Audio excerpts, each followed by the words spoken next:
Hey everyone, welcome back to the Daily Tri. My name's Travis, and today I'm back with another interview, and I'm feeling more and more imposter syndrome as I keep doing this, and today even more so, the two guests I have on. Today I'm joined by Jim Vance and Ben KANUTE. Jim is the author of Run with Power, Triathlon 2.0, and a co-editor of Triathlon Science with Joe Friel. He's also a coach, sports psychology, and technology consultant, and you are also a professional triathlete and went 8:37 in an Ironman yourself. And you're also a teacher by trade. And Ben, well, now you're the American record holder in the Ironman, going 7:37 at Challenge Roth. You're also an Olympian, three-time national champion, and the list goes on and on. So I think we'll have to dive deeper into that throughout the podcast episode. So thank you guys so much for joining me. I'm super honored to have you here. Yeah, thanks for having us on. This is great. Yes, Cool. Thank you. So we met in Roth, and right away I just felt like you guys had a special connection together. And yeah, it was so awesome meeting you guys because you seemed so genuine and so excited for the race before it got started, because it was both of your guys' first time, like me, experiencing Roth. So we're going to dive super deep into Roth and everything that happened there. But first, I want to touch on your guys' career together. And Jim, if you don't mind starting us off about how you and Ben got started together back in 2016. Yeah, well, I think it even starts well before that. I've known Ben since he was a junior in the Multisport Madness program in Chicago, which was led by a great coach named Adam Zuko. And I was working with Adam and actually coaching Adam as well. And Adam said, "Hey, I've got this kid. He's pretty talented. And, I could use your advice on helping him." Because at the time he was like, it's just his run needs work. He's got everything else. And so that's kind of where it all started. And then in 2016, post Rio, Ben was just looking to potentially make a change. I think he wasn't very happy with kind of how things were going, and he had some fresh new goals and wanted kind of a fresh approach, and those were try to win a 70.3 world title and win an Olympic medal in the mixed relay. And so that was quite the challenge, but I was up for it, and we seemed to be on the same page, and it just kind of took off from there. And yeah, geez, I think less than about 11 months later, he was second in Chattanooga. So, yeah, we had a lot of success out of the gate, and it was just been something we've been building on every year, it seems like. Amazing. And Ben, could you share a little bit of that from your perspective and maybe what changed when you started working with Jim? Sure.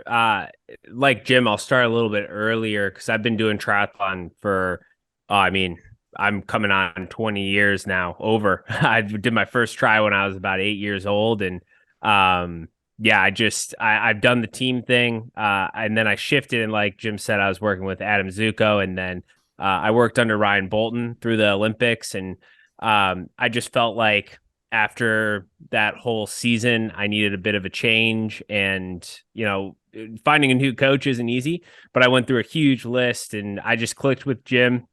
It helped that I knew him peripherally, and actually Adam sat me down and was like, "I'm not going to tell you that I'm the best coach for you, but Jim is the best guy for you. You should really consider him." And that just, everything that he was talking about made sense to me. And it really came down to, we just needed to tweak a few things and just be able to rest. And he had, a very data driven approach, which I liked. I like numbers, and, I like putting up workouts and just following them to a T, and our communication is good. And yeah, it's been fun, and we've been able to, do some things that maybe weren't really on people's radars back in the day, doing super sprint and half and just going back and forth between the distances. And that kind of forced Jim specifically to think a bit creatively, because I kept pushing him, because like I wanted to win super sprint races and I wanted to win half Ironman races. And those are two completely different energy systems pretty much. So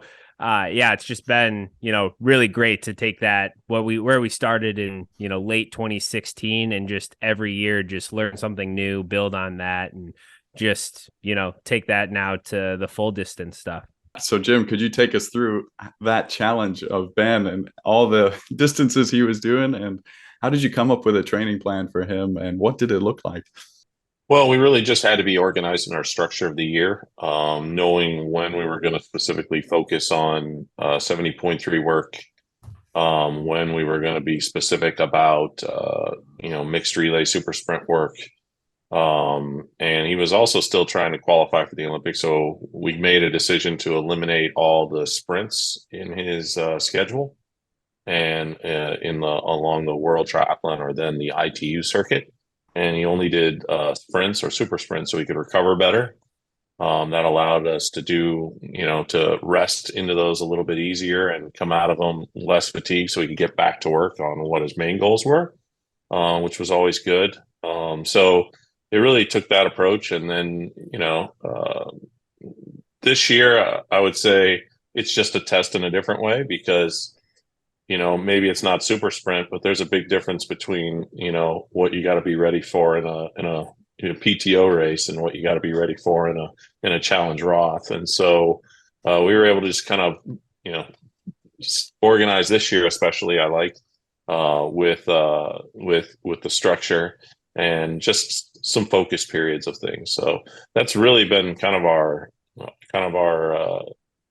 I guess our calling card of what we've just always come back to that seems to work. And it's kind of a mix of, for the coaches out there or people who study this, it's kind of a mix of block periodization with conjugate sequence periodization. With block periodization meaning, hey, if you focus on something for a certain amount of time, it has a carryover of that fitness that you can use and work on other things.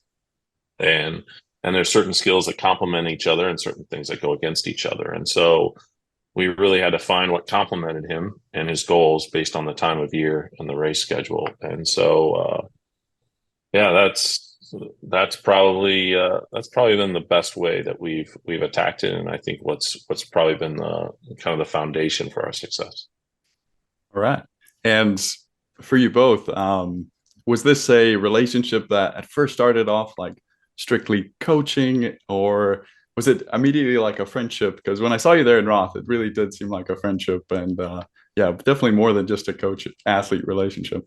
Yeah, I mean, I think we knew each other a bit before, and we were hanging out, and I mean, since my coach at the time, or since I'd been coached by Adam before, and we knew Jim, I'd stayed at Jim's apartment or a townhome or place in San Diego, or like right in Mission Beach for one of the races that I did just leading in. So I'd say probably, came hand in hand, friend, mentor role probably, and then turned into like friend coach. And I think that's one of the ways that we just work super well together is just the communication we have. And we were both on a podcast earlier, but I'm like, it's great to have Jim, and it was great to have him in Roth because we're kind of sounding boards off of each other. And I might push back sometimes and be like, why the hell are we doing this? Like this doesn't make sense to me. Like, you got to explain it or we're not doing it or something. And he'll push back and say like, quit being a wuss and go do it, or we'll adjust. And so we can go back and forth and kind of talk through things and end up having the best plan overall for me physically and mentally. And, that's how we kind of navigate through some of that stuff. I was just going to say, I think he's Nick putting the nail on the head there. The other part of this, I think too, is it hasn't just been Ben and I. Ben has so many expert team around him, from his wife to his parents and their support so that he can go race and help his wife when she needs help with the kids, to his bike fitter Park with Cyclologic and his aerodynamic testing and data software that he helps us plan with, to Bobby McGee and his biomechanical analysis of Ben's run that then communicates to Matt Pendola about, hey, what we need to do. And then we all communicate together so that I can decide, okay, who goes in what slot and prioritize and things. So it really has just been a huge Team Canute effort. And I think that's kind of made like, it's almost like a family because people are all on the text threads. Even my wife's involved in this and she follows. And so it's it really is like an extension of family in so many ways.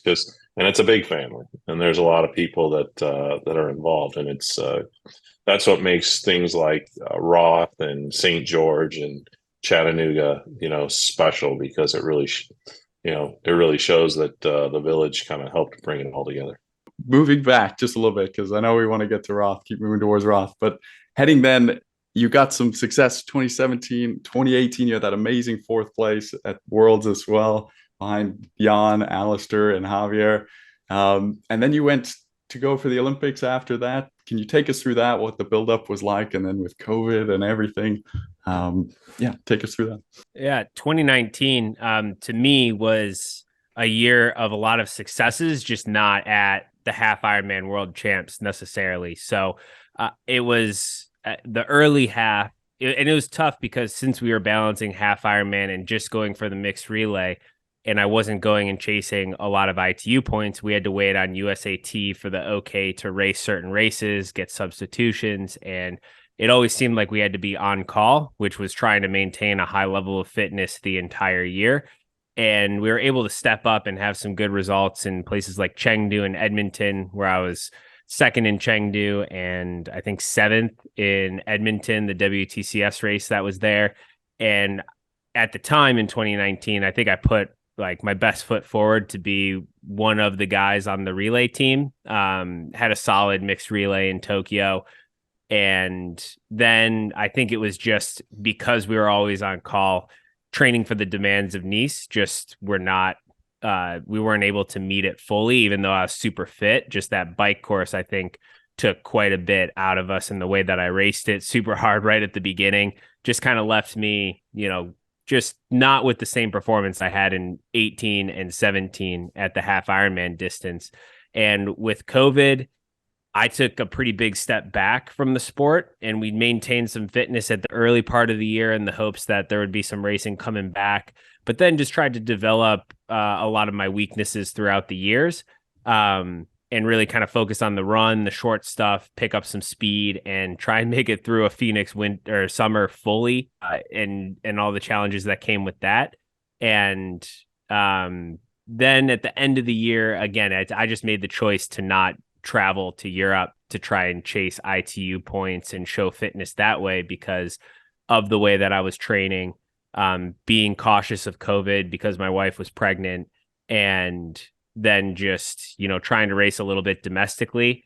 And it just really took me, again, like in 2021, it was waiting on race starts and stuff like that. So I felt like, we were always trying to play catch up a little bit. And a lot of the US guys who maybe weren't performing as much in 2019, they stepped up and they had great performances throughout 2020 and 2021.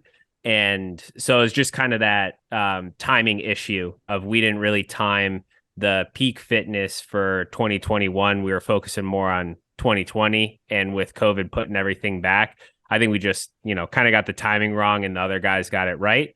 But at the same time, the beginning of 21 was also a turning point where my run was really coming around and showing at the middle distance and kind of setting me up for a solid 2021, but an even better 2022.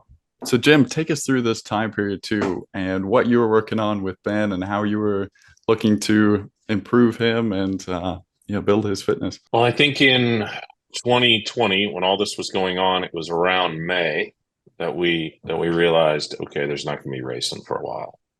And that's when we just decided, this was a window of opportunity actually for him to train and to really focus on something and not have to worry about the consequences of not being race ready within a few weeks or whatever. So we brought Bobby McGee on board at that point in time, and really made a concerted effort for him to kind of drive a lot of the fundamentals of what needed to happen. And we did that for through December, through Daytona. And, I think Daytona was very tough for Ben at that time. It was the only race of the year, really, for most triathletes. And to give you an idea, 2020, Ben got married, bought a home, had a child, all in 1 year. Some people never do one of those in a lifetime. He did it during a pandemic. So we do everything fast in this household. We live life fast. Wow. So yeah, it was a hell of a 2020. And I think Mm. by the time he got to Daytona, and also I don't know how many listeners know this, but as soon as he got on the plane to Daytona, and he was in the air, his wife went into labor and he missed the birth of his first child. Which, as a coach, I don't know what to tell an athlete in that situation, like to get them race ready mentally. Yeah. I know Ben would never blame that negatively on his race performance, but it certainly is an emotional stressor the night before what was the biggest race in the world at the time. Yeah. In the sport. So it wasn't quite ideal. But he came out of it, and then in January we brought on Matt Pindola, and that's really when I think all the work we were doing and the tweaks that he brought to the table really helped change the game for Ben. And now, here we are. We're 2 years later, 2.5 years, something like that. So Matt's Ben's running with some of the best guys in the sport, especially at the long course level. So it's proof and testament that the decisions we made then still paid off, even though unfortunately we weren't quite able to peak it right and it probably cost us some potentially a spot on the Olympic team. But it was like Ben said, when some of those other guys stepped up. Kevin McDowell certainly had a career year. Morgan was going well. Matt McElroy certainly made an excellent claim to make the Olympic team, and there was only 2 spots. So it was going to be hard at that point. But yeah, it was a journey that I'll never forget. And yeah, it was certainly a lot of fun. How do you guys feel about during some of those harder times? And I know midway through 2022 is a bit of that too. Some maybe not the results you might have expected. How do you feel those harder times have helped develop you, Ben and Jim, and your relationship together, and probably made you what you are today, I'm assuming? Well, we're constantly learning. I feel like every time, and that's where you always learn, is when you fail, is you always learn the most. When you're winning, you don't really change anything. It's really hard to keep improving and keep building on the wins, which is why I think when people win for a long period of time, we're always so impressed, because you just have to keep building on that. But each time we've come up short, we kind of look back and say, okay, why is this? And we've had certain times throughout different years. In 2019, we had one where I went out to the championship in Samarin and was just undertrained for that race because of all of the short course racing I was doing, and just didn't have, a day I was capable of. And then I think a week later, I was in Alcatraz and got my 3rd or 4th win in a row at that race. And that's because we had just trained more for that distance. And so we knew going into other half Ironman races, okay, need more of a training block going into those, got to respect the distance and just have a little bit more structured training in that. And also probably not over race as much. But 2022, we really learned a lot. And that was like, we had a big string of just kind of changing the way we rested, some sicknesses running through the family at home for a while, and then having to rest and come out of that, racing while sick, and then having to reset in the middle of the year. And I think the biggest thing that we learned from all of that was, stick with what works and don't veer from that foundation. Once you're being successful, stick with the foundation that's worked and build off of that and trust in that process. And that's what we did. We kind of reset. We went back to that sort of conjugate sequencing that Jim was talking about and just started training for that. But it just took a while to show, because Edmonton came just a few weeks after Escape from Alcatraz, where I was racing sick and just had to recover from it. So I just didn't have enough time to show fitness. And then the Collins Cup came just a few weeks after. Then it was Dallas PTO, which was a few weeks after that. And I think we were just about ready in Dallas. Like Collins Cup, we found there's always some positives you could take away. And each time I was getting stronger, longer in the race. And Dallas was probably, right about the time where I should have showed it. But reflecting on that, I think also just the heat adaptation, whatever it was on the day, I just think I wasn't digesting carbs well enough to really perform well in the heat, which is, something that we're working on as well. But that's where after that race, we definitely flipped the switch too. And we're like, okay, we know what we've done has been working, but let's just go all in. We're going to train the swim and the bike super hard because we know that that's going to be key in St. George. And the run has been steadily progressing now for a few years. And it seems like we just keep chipping away at it. And we just needed to kind of readdress a few things. And we just believed in the plan. And that was the main takeaway there from that whole just rough part. There was maybe 3 or 4 months, which, looking back felt like a long time, but really wasn't that long in the grand scheme of things. But it was just nice to have that affirmation and just, reaffirming that, if we trust in what we're doing and we believe in the plan and we just work hard, like that'll all pay off. I don't know if Jim has anything that he's learned. we kind of go back and forth a lot about, the different things as part of our conversation a lot of time, I feel like. Yeah. Oh, I think we've learned a lot this year. We've eliminated a lot of kind of B races, B races. He's focusing mostly on A's, which has been really, really cool because it goes back to what we've learned. And that is when he puts together a really strong training block and doesn't get distracted in it with a lot of races, he shows up pretty fit. All those PTO races, he didn't really rest into them. We didn't have time. Like, yeah, we did a little bit, but it wasn't as much as say when we go into a championship race because we were still building. And then when he got out of Collins Cup and put in another great, outstanding training block, and he showed up to St. George, no one was expecting anything, and he and I both knew that it was. He had told me, he said, "Jim, it feels like 2017 Chattanooga all over again. No one's really talking about me. No one's really respecting me, and I feel, fit as ever." So it was great. Now this year, like I say, we're putting more training blocks in. I think that's how we were able to insert Roth. Roth really fit nicely in the schedule with Oceanside, Ibiza, and now a down July, and then a very busy August. So with everything kind of culminating at that point, so. Should be a fun August, I guess. We could have this conversation in September, and it could have many different tones. Some wins, some losses, some other things. We'll see.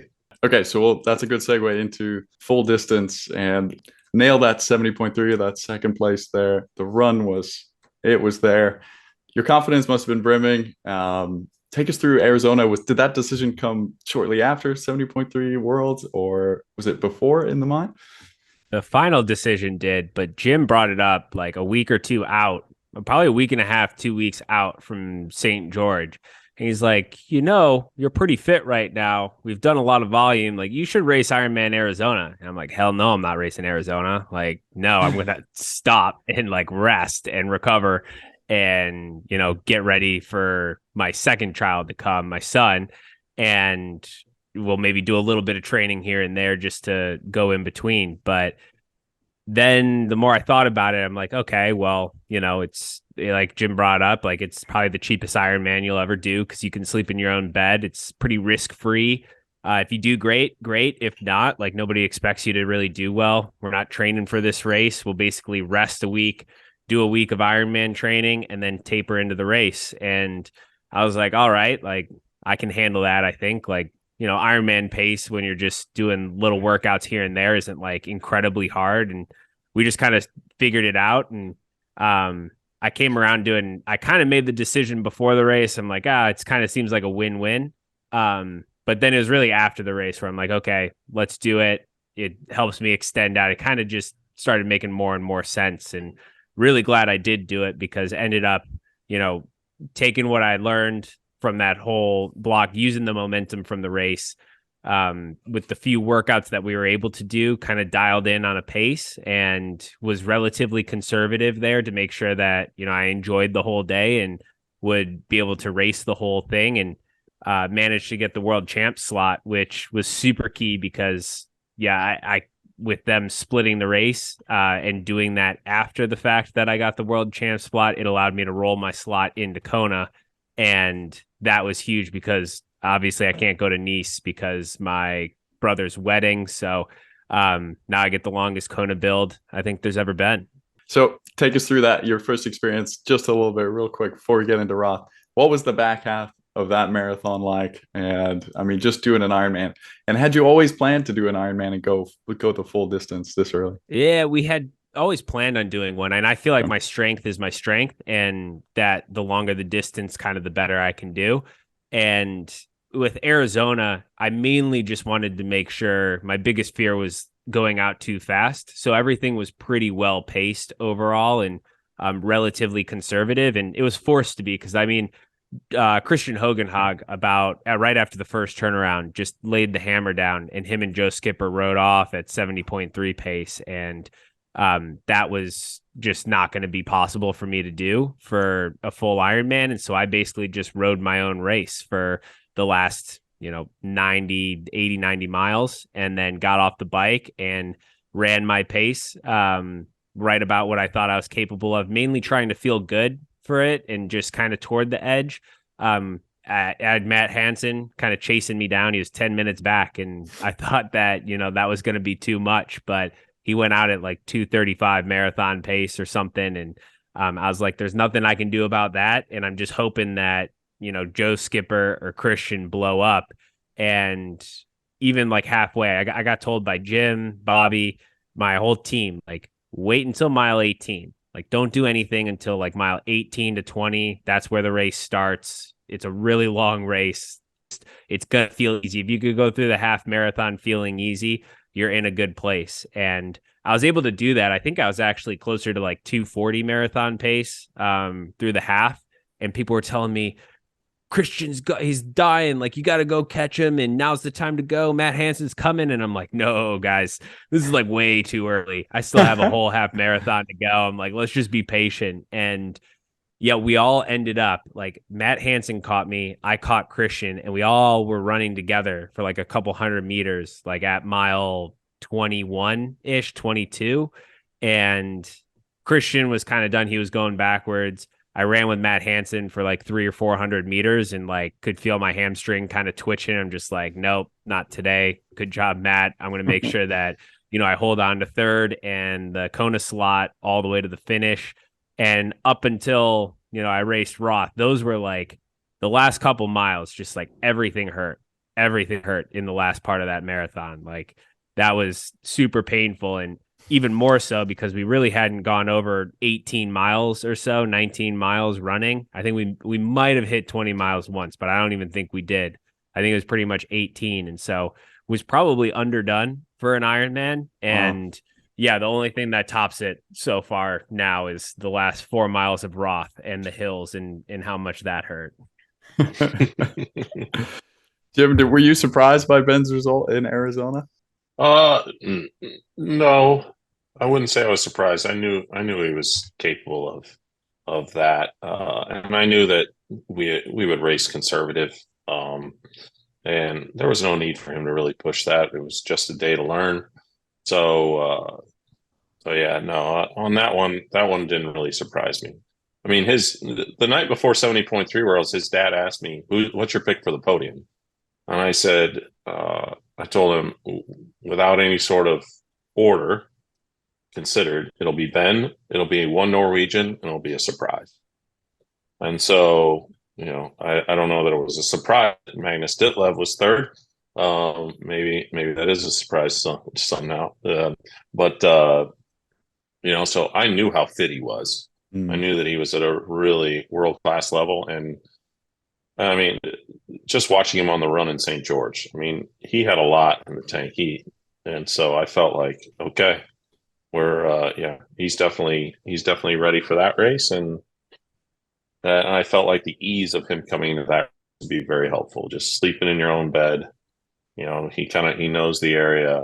He definitely would have a home crowd advantage too, that type of thing. So it was not that surprising. Okay. And then after Arizona, was Challenge Roth like on the picture for 2023? And if so, and when you did decide to race it, how did you start preparing for that? And did you start in the off season focusing for Challenge Roth? Take us through that.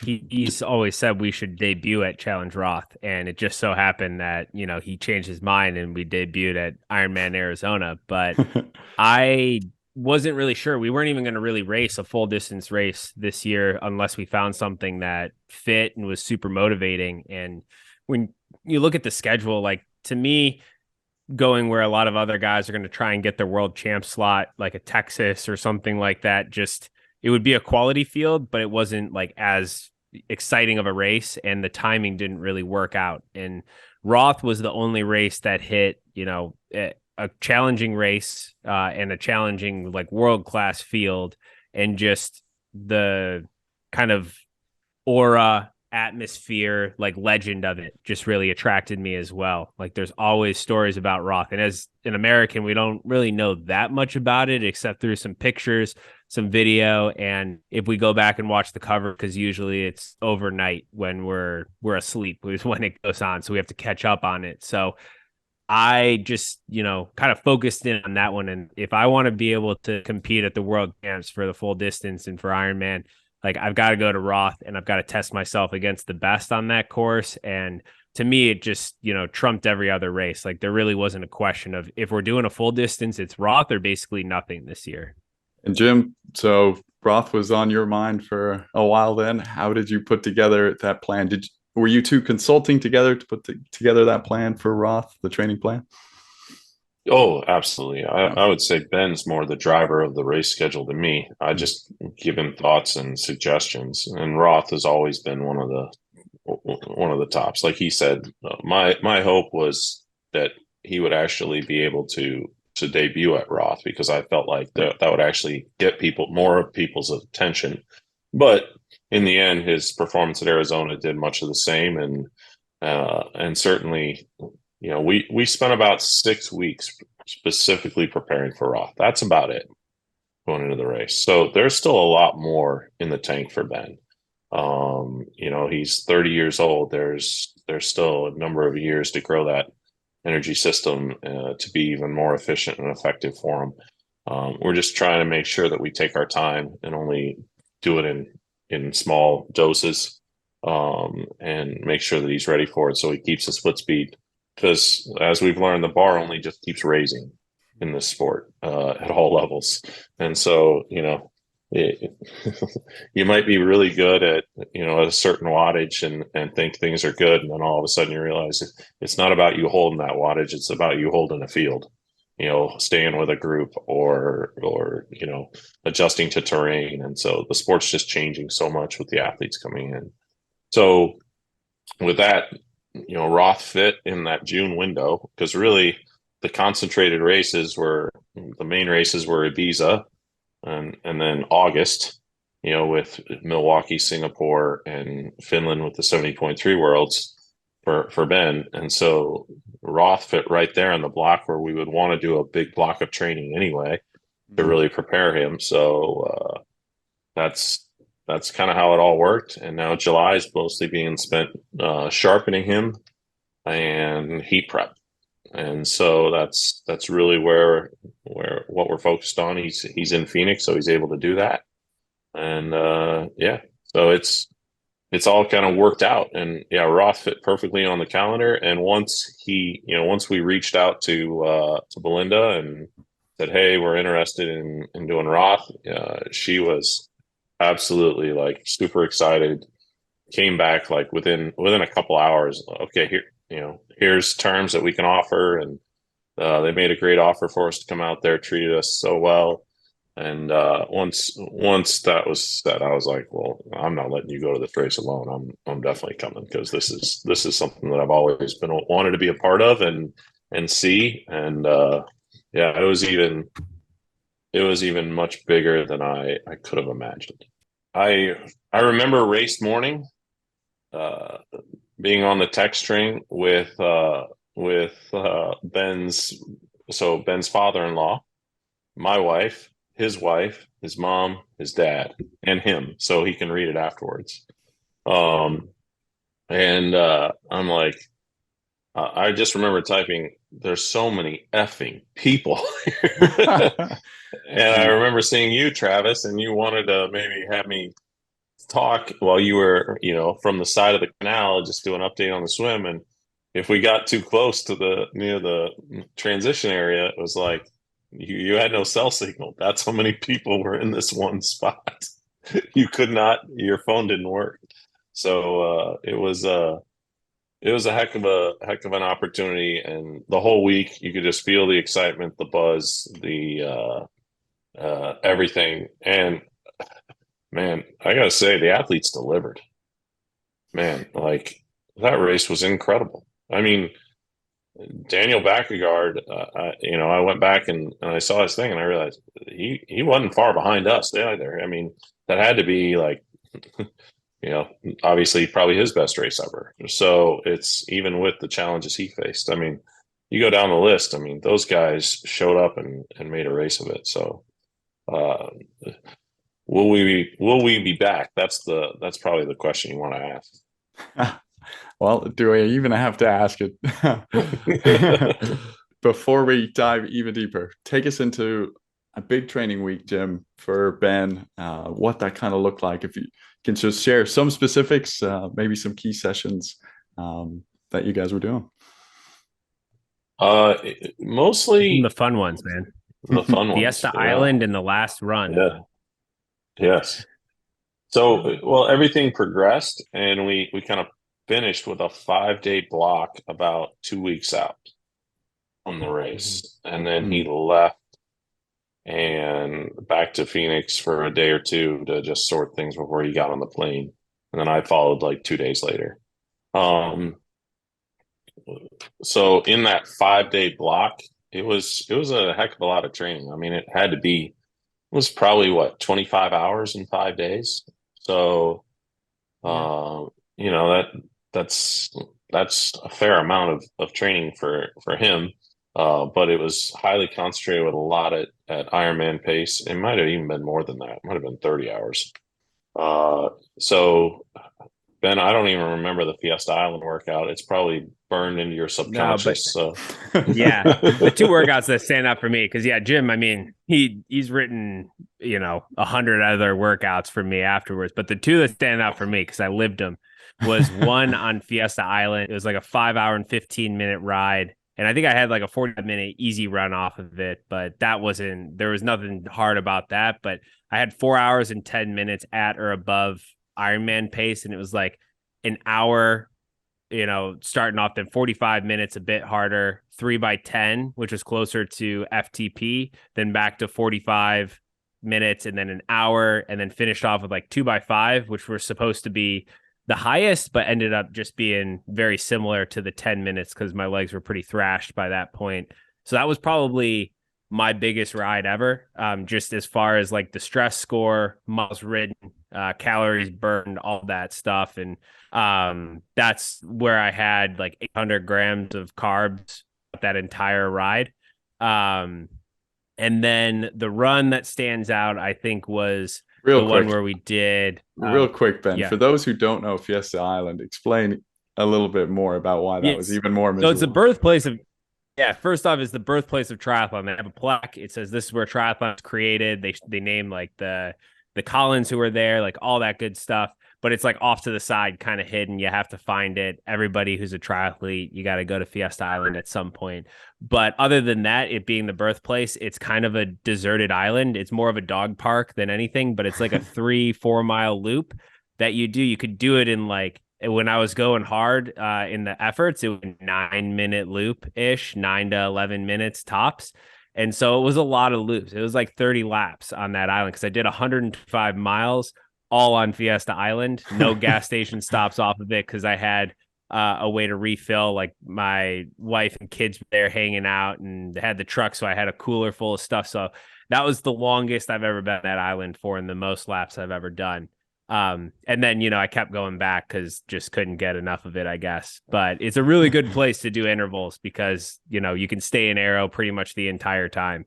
But the run workout that stood out was the 5 by 20 minutes, basically just at goal Ironman pace, maybe starting a little bit slower. And then we just built just a little bit faster throughout that entire run. And that run ended up being like 22 miles ish, which is my longest run, and kind of, gave me a lot of the confidence. Both of those gave me a lot of the confidence to one, say, okay, I can ride, at whatever, anywhere from 300 to 320 watts for the bike, pretty manageably. And then for the run, I knew, without really, if Roth was completely flat, which we know it isn't because the last 4 miles are pretty hilly.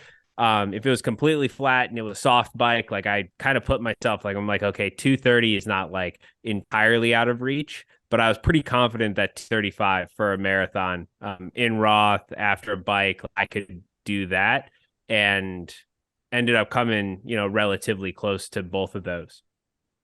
So when you started the 6 weeks of focused training towards Roth, did you see yourself getting to the point of a 235 marathon? Was that something, or even a 230 marathon pace? Is that something you saw at the beginning, or did you really start noticing increase in paces as the time went on?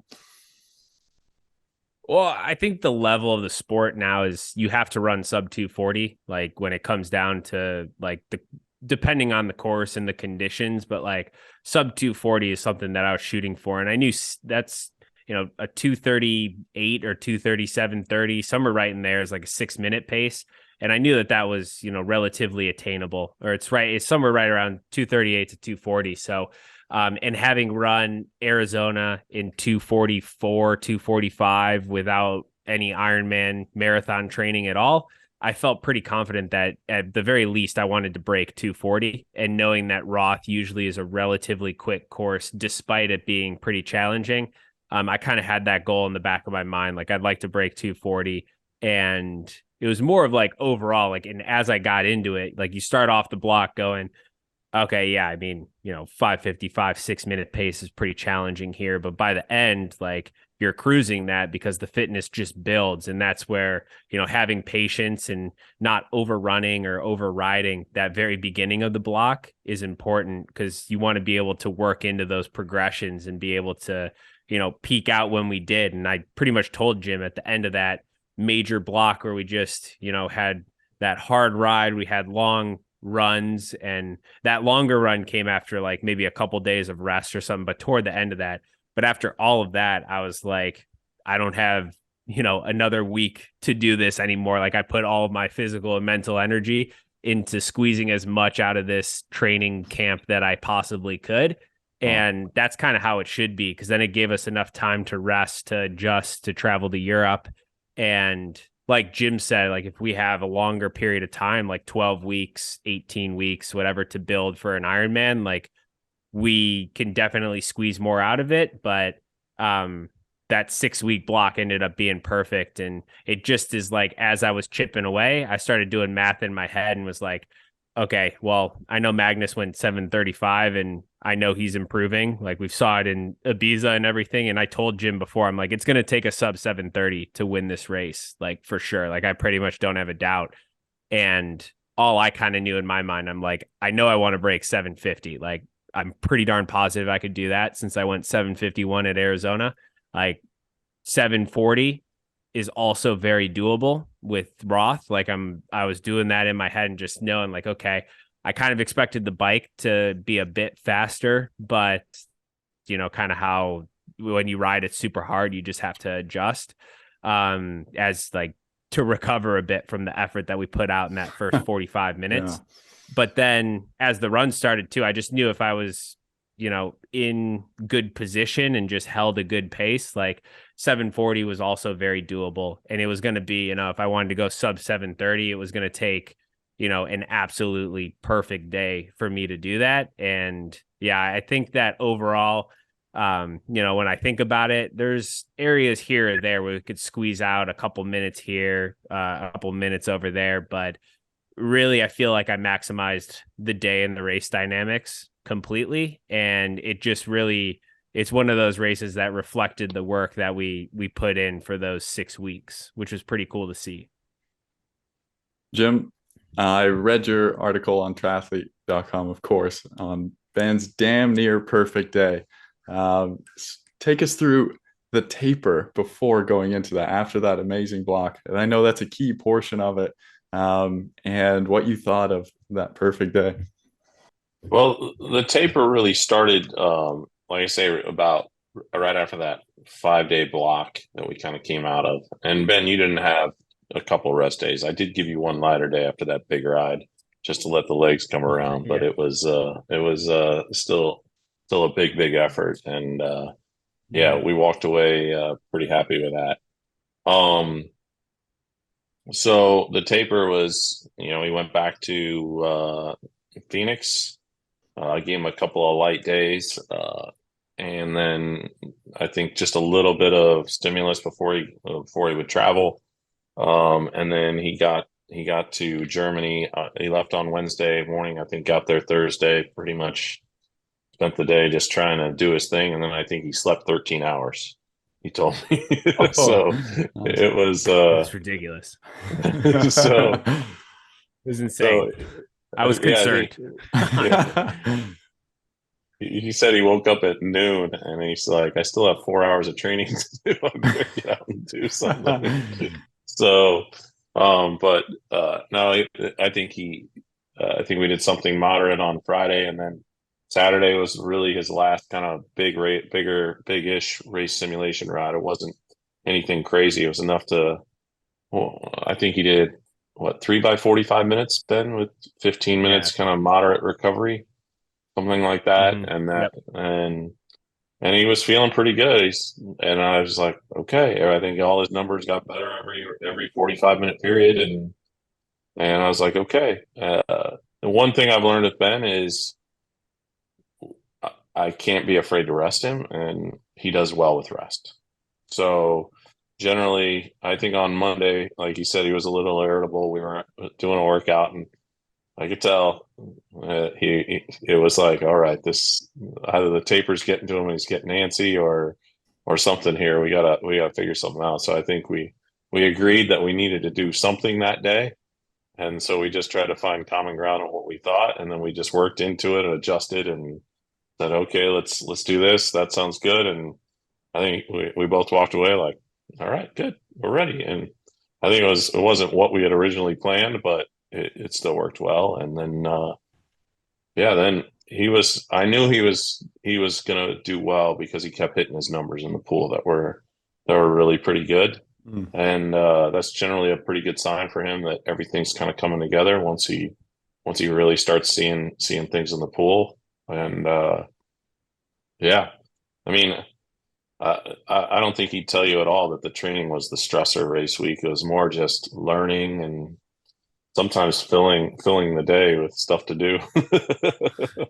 Yeah, I think a lot of it too. I think I messed up the jet lag with that long sleep because I felt good that day, and then for like 3 or 4 days after, including that workout day that Jim said, like I felt pretty average overall. So like, they talk about like the taper blues, especially in swimming. Like your body's used to a ton of work, and then you rest and you feel like crap for a lot of it. And I felt good on that one workout, and a lot of the stuff leading into the race, I felt pretty average on and had to work into. And that's not necessarily unusual for a taper, but I think with the added, switch in like having a 9-hour time change, that was just something like, it was good that we got out there. Cause I think I did, like, you got to wake up in the morning and get adjusted to the time zone instead of just sleeping as much. Like I didn't even know I was capable of sleeping that much anymore, but like I did because it was like super dark in the room. But yeah, so that kind of added, and then that adds a little bit of extra nerves as well, because if you aren't feeling good, like when we really taper, like for St. George and stuff, like I'm like, it feel like we always describe as like, I feel like I want to jump out of my skin. Like I just want to get going. And through a lot of it, it was like, it just took a lot of time to do all of the workouts to fill in the day. So I felt like, okay, just like was just a little bit tired too with the jet lag. And so that's where it was nice, like with Jim, like when we went back and forth, like it was okay, let's just rest a little bit more. And I think it's also a learning experience too, for just even timing of when to get out to Europe if you're going to go do it again, because 10 days, like if you have to take a 2-week taper, like as you start getting to that 2-week point where you're really resting and then traveling and then resting some more, like it does get a bit awkward with tapers. And that's always the trick of whenever you're traveling to a race, no matter where it is how are you fitting in training and your rest and all of that? Because anybody who's traveled internationally or just on a long flight in general knows too, it's not necessarily restful, especially if you're skipping sleep. So that was, thankfully I've been pretty experienced in it and know how to handle jet lag, but that's something that we kind of had to work through a little bit as well, just with, changing up and switching to a long course meters pool too, which I don't always swim in very often. And that always is like an adjustment to get back into the swing of like a long course meters pool. So, yeah, but it was a successful taper for sure. It was, I think just, we went on the fly a little bit more. Whereas I think for the half Ironman stuff, like we have our race week pretty dialed just from all the experience that we have. I'm guessing the energy was revived though within the few days before the race. It was amazing to me while I was there that there's literally no one in the town, like, because I got there early as well. Like you'd never guess this massive race arrives on that Sunday. You forgot about the jet lag pretty quick. Tell us about the experience. I mean, it could be pretty much summed up. They're like the nicest people in the world. Like our homestay just would cook meals for us. She wouldn't let us help with anything really. Like you had to force her to kind of like, okay, let us help. Like, let us do something. Like feel like we're freeloading. And they just open up their homes and they're very proud of the race and being able to put it on and all that comes with it. And it just shows that it's a family event. I think they have like 1,000 homestays for all of the athletes coming in who, can't find hotels or anything like that. And that's one of the main reasons why the race can even go on. And so, and just, in talking with everybody, I was asking them, like, why do you like the race? Like, why do you think it works here? And they always described it as like the spirit or the atmosphere of the race. They just love to feel that, like being on the start line, waiting for the race to go off, waiting for everybody to start their journey. They just love that feeling, the buzz in the town, like everything about it. And that, there was a language barrier sometimes, but whenever they said spirit, like immediately I connect, because I mean, that's just sport to me overall. But it's like this town just gets like what triathlon is about, and that like good feeling and inspiration that you get from it. That's just what they're carrying around with them and how they see Roth. I would say it was also just it felt a lot like Kona, because like you couldn't go anywhere without seeing somebody you probably knew from the sport or the media, or because everyone was there. Brands. I mean, the expo is huge. It's even bigger than Kona. I mean, so it has everything of Kona, just minus the lava fields and, probably in remoteness. So I would say that was kind of the big takeaway going into the event, and the neighbor coming over a bunch and loving to just hear and share stories. And so, they were wonderful people. Okay. Race day, race morning, get to the canal, 3,500 age group athletes pouring in. And it's a stacked lineup, like we said. Were the nerves a little bit higher on start line for you getting into the water? Yeah, I think that throughout the whole week, it was just kind of this like not flatline, but just this constant level of just like wanting to get going. Like I just wanted to see what would happen. And it just built up at the start of the race there. And I mean, it's pretty crazy because there was just so many people watching it, just all over the bridge, all on the start line. It's almost like, it didn't feel real in some aspects just because of how cool that was. But for me, it was like, I was all then before the start. I didn't have too much time to think about too much of anything, just because when I got there, it was like I only opened the transition like an hour and a half before we go off, and I got there a little bit after.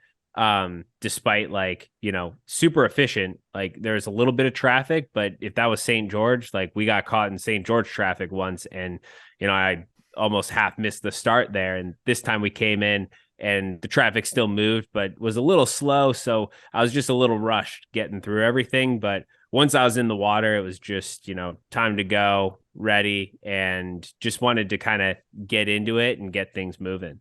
And Jim, I saw you alongside the canal. You were running down, super focused on Ben and on the race. What did you think of the swim portion? What was going on? It was an interesting dynamic with the wetsuit in the canal, and with Magnus then showing up in the front pack, and Patrick. Talk us through that. Well, Sam Laidlow took it out, and Sam Laidlow actually had a gap on the field of about almost a body length. And I think Daniel was the one that was trying to get back to him, and Ben was just sitting on Daniel's feet. Eventually, Sam Laidlow kind of rolled over, did some backstroke, checked, and that's when I think he kind of backed off. Everybody kind of came together. Patrick was having a great swim. He was sitting always around like 5th or 6th in the swim, Patrick Lang. And then you had Magnus dangling off the back of that front pack at the far turn buoy, but he just kept moving up. And then there was some sort of surge put in, I want to say, by Laidlow. And I think Ben maybe even had laid one in a little bit, maybe around the 1,500 meter mark or so, 2K mark. And then the gap did open to Magnus, but Patrick was still there, and Magnus closed it. Did a really good job. Kind of went around, and then and I had a board to tell Ben. I mean, mostly we focused on 2 athletes because we felt like the best rider and the best runner. You focus on those 2 guys. You're probably if you can beat those 2 guys, you're probably beating pretty much everybody else. So we really focused on those 2 guys, and I was supposed to write a time gap, and I just wrote a 0 with a slash through it and held it up like they're right there, man. Like there's nothing in there. And that really changed the whole dynamic of the race at that point, because the entire strategy was to gap Lang and Ditlev and hopefully have some sort of cooperation near the front. And I don't think this is any secret to anybody. Everybody knows that's the only way you're really going to beat Magnus. Get a gap on him, try to fend off his amazing bike skill, and then see if you can outrun him. So that's really, it changed the dynamic when the 2 biggest guys that we didn't want to be around were there, and Patrick managed to stay there with Ben. And at one point, it was just Ben and Patrick together. And at that point, there was no real benefit for Ben to to try and get away from Patrick or try and bridge solo. It was smarter for him to just stay with Patrick and see what the run would bring him. And Ben, what were you thinking during that first part of the bike when you were up the front of the race and holding some significant watts? Were you thinking, oh my goodness, game plan's out the window, trying to stick with these guys, will I be able to run later on kind of thing? Or were you just race mode? How was it coming out of the water and seeing that crowd on the bridge, man? That had to be the crowd's coming out of the water. The crowd on the bridge was awesome. Yeah, the crowd, I mean, on the bridge too, riding was just, I mean, insane. It was a mini solar hill just on that bridge because everybody was so amped up to see the first cyclist. But I knew the race was going to be with Magnus. Like when I came out of the water and I saw that, I'm like, okay, as long as you can stay with Magnus, like however long you could stay with him is that's the best move you can make, because if Patrick drops, then you don't have to worry about him as much. The gap will hold. It's essentially what you wanted to do, which would be like with Sam and Daniel and trying to just work with them and stay ahead of Magnus, which would be a hard effort anyways. But I mean, yeah, we were riding super hard, and I kept telling myself, it's going to slow down. He's going to have to chill. But I kept looking back and seeing Patrick right on my wheel. And I'm like, Magnus is just not going to stop until Patrick is gone. Like, there's just no way. That's the one person right now that he really doesn't want to be around for sure. Out of everybody here, he might like try and play a card later on. But for anybody in the race, whether it's Magnus, Sam, Daniel, myself, anybody else who was with us, nobody wants to get off the bike with Patrick.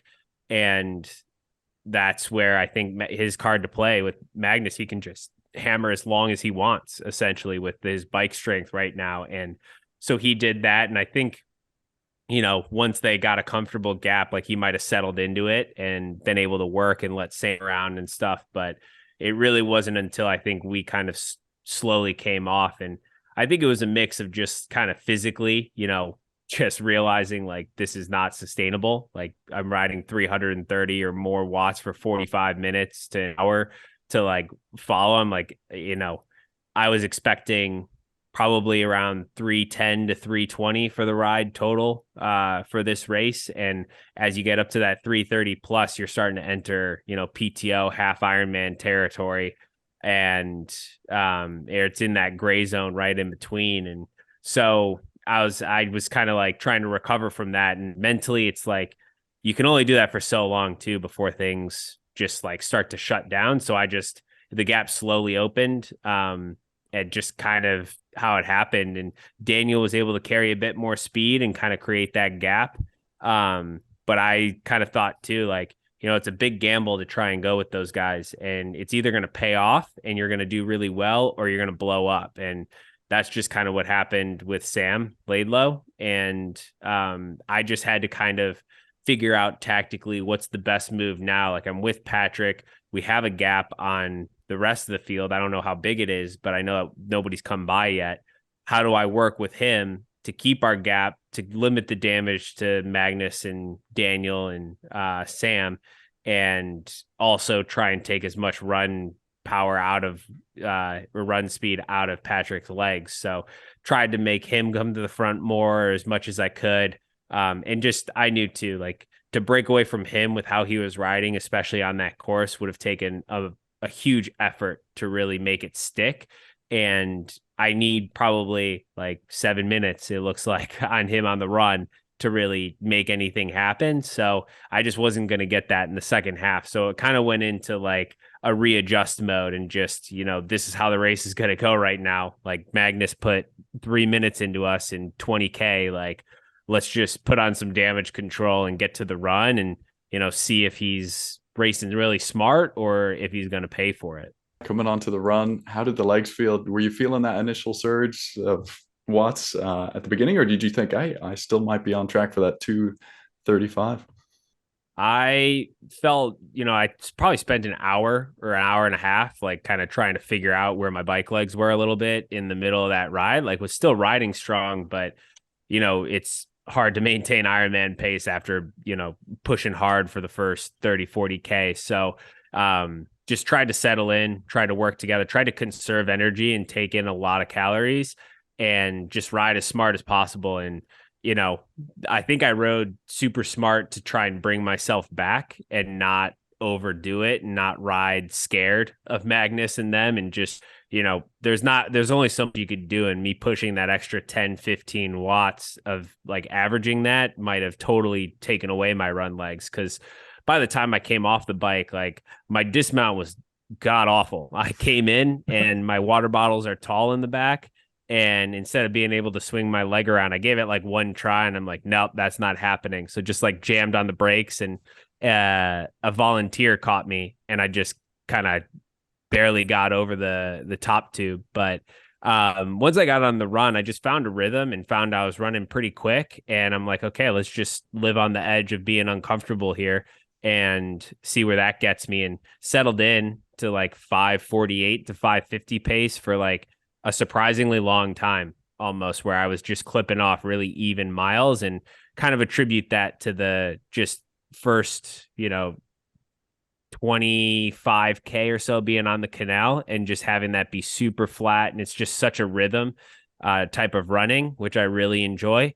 And that's what I think really helped seal the deal for me, and being able to be in a position where when Sam, had to walk, like I was there to pick up the place, and also put enough time into Daniel where, the later into the race it got, I just knew that he wasn't going to be as much of a danger unless he like really had an amazing, like last third of the marathon. Jim, you were able to be a supporter during this time for Ben. I believe it seems like you would have gotten a heck of a workout doing that throughout that whole day. Talk us through that. What were you thinking about during the race? Oh, I was just mostly like, God, I hope I didn't screw up.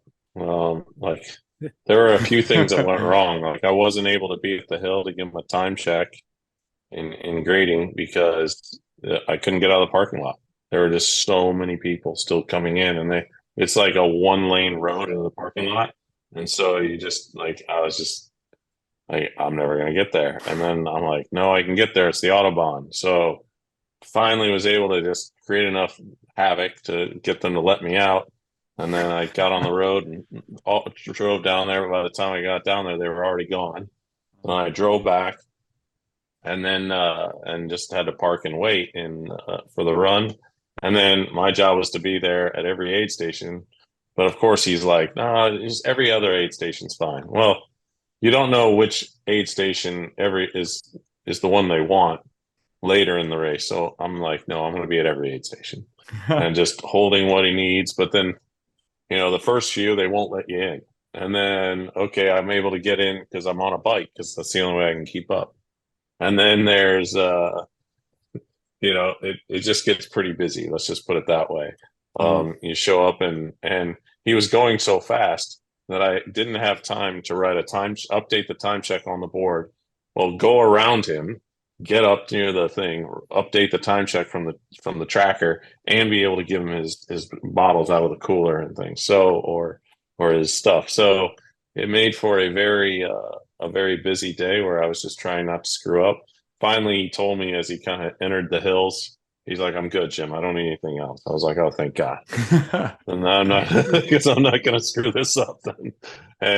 So that was great, and that was a culmination of a lot. And I was not able to be at the finish line, so to speak. I was able to sneak into the top and get a video of him entering the stadium and a video of him dumping himself with a beer on the screen and all that, which was great. And I'm so glad he was able to experience that there. It's a great moment in the sport for him, I'm sure.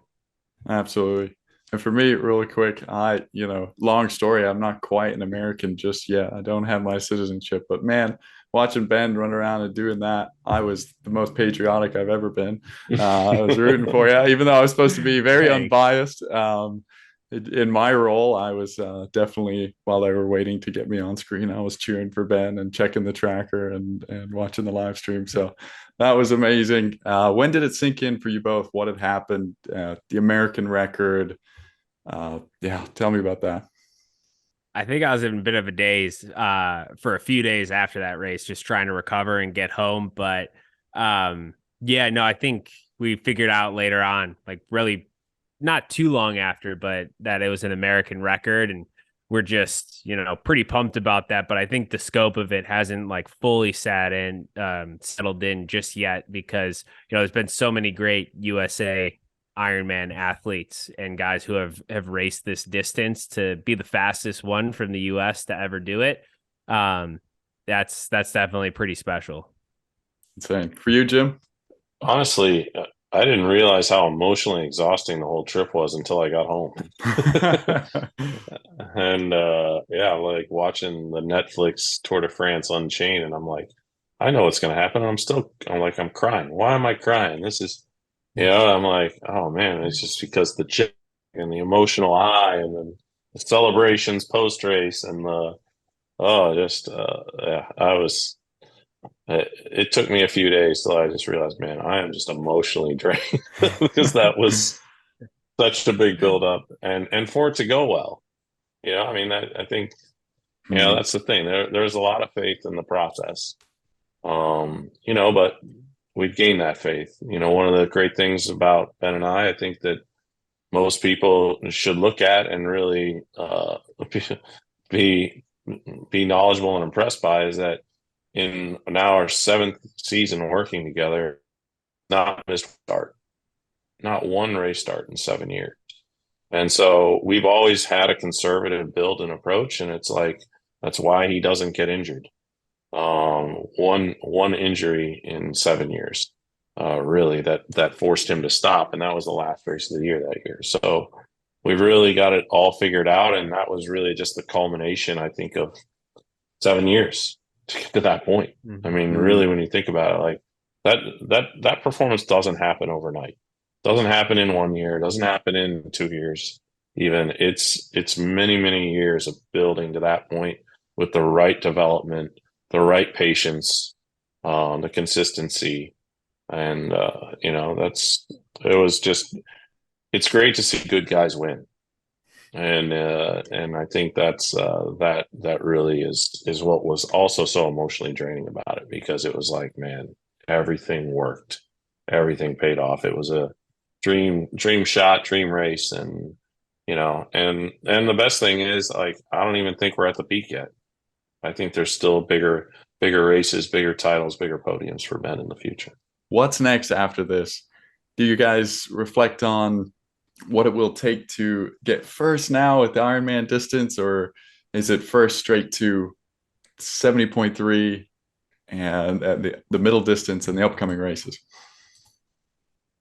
Yeah, for me, I would say it's taking what we've learned, like taking what we know about our competitors, and then what can we do in the next month to be ready for August, which is PTO Milwaukee, Singapore, and then 70.3 Worlds in Finland. So that's like 3 races and 4 weekends. And yeah, it's a big ask, but I think that's going to be, kind of the reward for doing a big Ironman block and then just doing this sharpening training. So it's more taking that and seeing how the racing has developed over the first 3 races of the season and saying, okay, being able to swim at the front, super important, push the pace, create the gaps. That's what we need to do.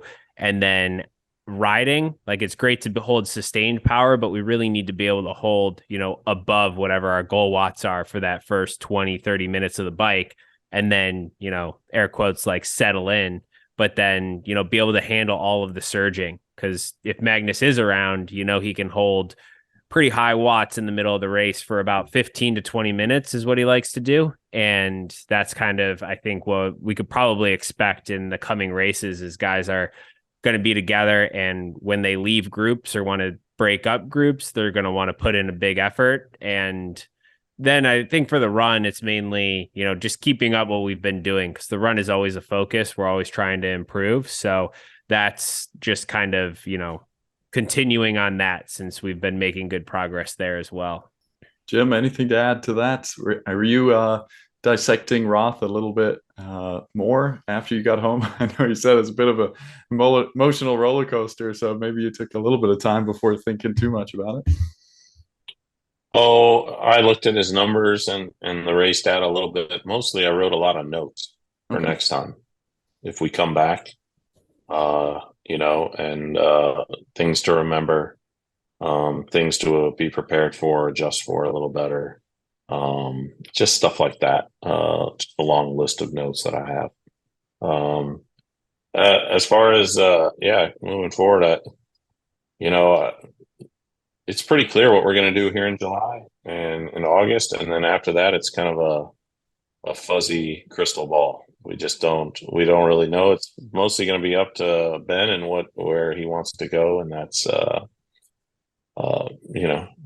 I'll give him some feedback, but he's doing a really good job right now of just choosing things that really motivate him, which is great because it makes the journey fun, and it makes his training that much more invested in it. And so I'll be eager to see what we end up doing. Love it. Well, guys, thank you so much for your time. I want to end on quick rapid fire questions to end the night.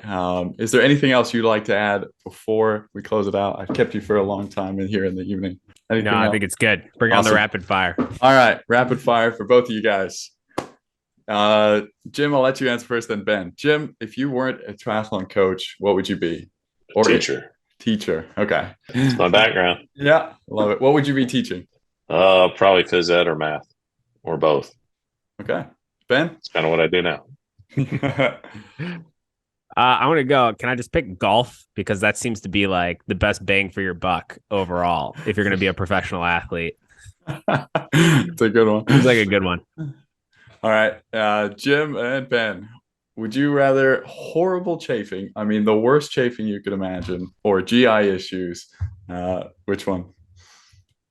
GI. Chafing. Love it. Okay. Jim, are you organized or unorganized? I think I know the answer to this one. Different parts of my life have different organization, Okay. different levels of That's a good organization. answer. Well, I would say I'm probably similar, but also my wife would argue I'm pretty unorganized and leave stuff around, which is partly true. But in other areas, I feel like I'm pretty organized. You're probably pretty organized in your coffee cupboard. Yeah, well, I have a few too many coffee things, so maybe it's getting a bit unorganized. My wife would like to see some of those things go, but you never know and you might need it. There you go. Love it. Pasta or pizza? Pizza. Pizza. All right. Hey, the first pizza guys I got a lot of guys pasta so far. All right. Ben and Jim, I would like to hear this one. Sprint finish with someone or dominate the race? I like a sprint finish. Jim? For my nerves, domination is always good. I bet. All right. That's it, guys. Thank you so much. I thought that was just a fantastic conversation. And thanks for your patience with me as a newbie interviewer. Did have a lot more I wanted to go through. So I think I'll definitely have to have you guys on again and, maybe go through more specific training up into maybe one race, because I think we could talk about that for an hour as well. So really appreciate it. Yeah, for sure. No problem, Thanks man. for having us on. Right. Wow, what a good evening. So cheers, guys. Later. Thanks, man.